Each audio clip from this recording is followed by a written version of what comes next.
नमस्ते, प्रणाम, हर हर महादेव। अब फिर से सोहर लेके आई है। कमेंट में सब जरूर बताई हूँ। वो भी पारंपरिक सोहर है, तो सुनो कैसे ही से।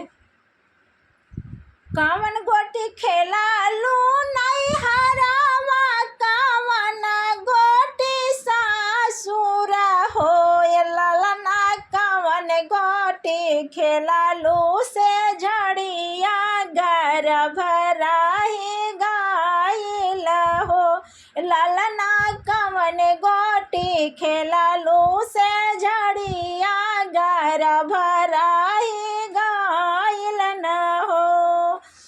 एक गोटी खेला ली नहीं हरावा, पचल गोटी सासुर हो ललना, प्रेम गोटी खेला ली से झड़िया घर भराही गाइल न हो ललना, प्रेम गोटी खेला ली से झड़िया घर भराही गाइल न हो।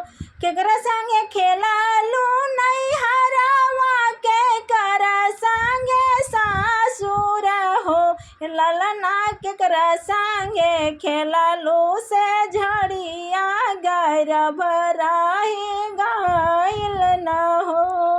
सखी संगे खेला ली नहीं हरावा, देवर संगे सासुर हो ललना, सैया संगे खेला ली से झड़िया घर भराही गाइल न हो ललना, सैया संगे खेला ली से झड़िया घर भराही गाइल न हो।